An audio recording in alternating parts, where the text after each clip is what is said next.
William Colgate. Colgate అని విన్న వెంటనే మనకు టూత్‌పేస్ట్ జ్ఞాపకం వస్తుంది.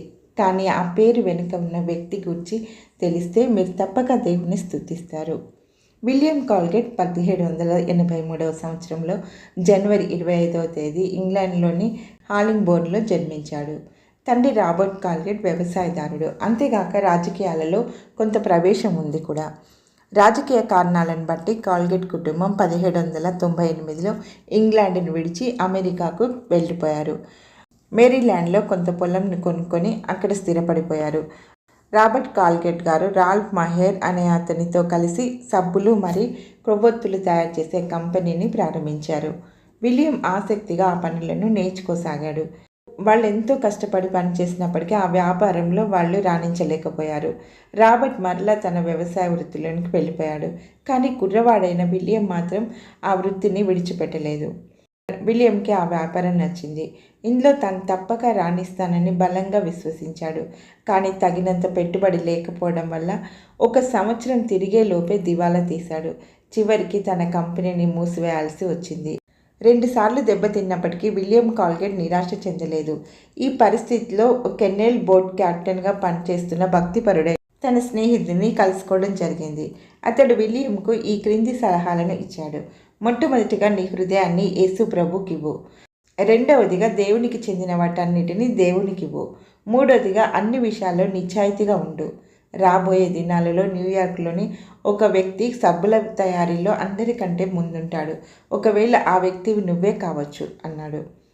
స్నేహితుని సలహాలను విలువగా ఎంచిన విలియం మొట్టమొదట మారుమనసు పొంది తన హృదయాన్ని యేసు ప్రభుకి ఇచ్చాడు.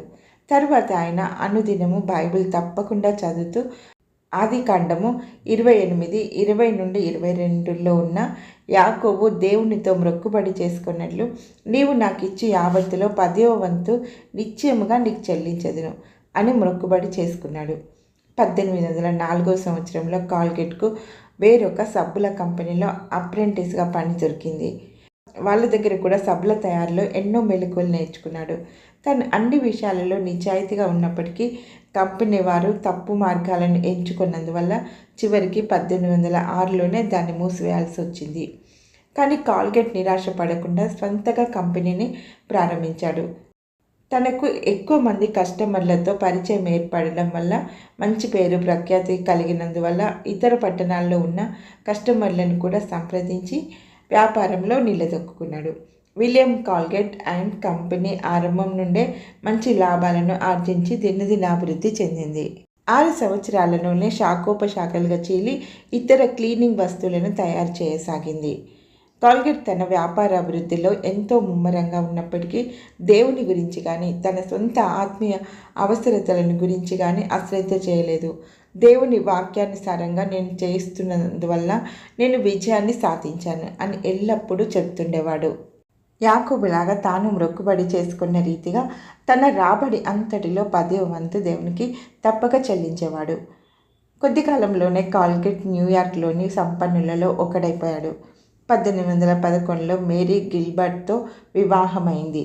వారిద్దరి మధ్య ప్రేమానురాగాలు ఉండేవి. పిల్లలకి బైబిల్లోని భక్తుల పేర్లు పెట్టారు.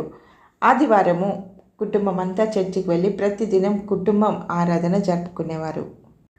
కాల్గేట్ చర్చి యొక్క కార్యకలాపాల్లో చురుగ్గా పాల్గొనేవాడు. అనేకమైన విద్యా సంస్థలకు భారీ మొత్తాలను విరాళంగా ఇచ్చేవాడు.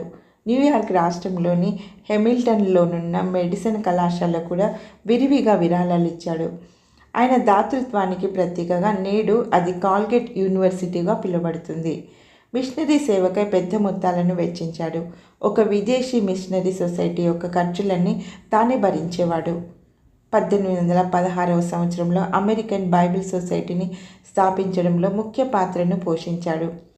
తరువాత అది అమెరికన్ ఫారిన్ బైబిల్ సొసైటీగా రూపుదిద్దుకుంది.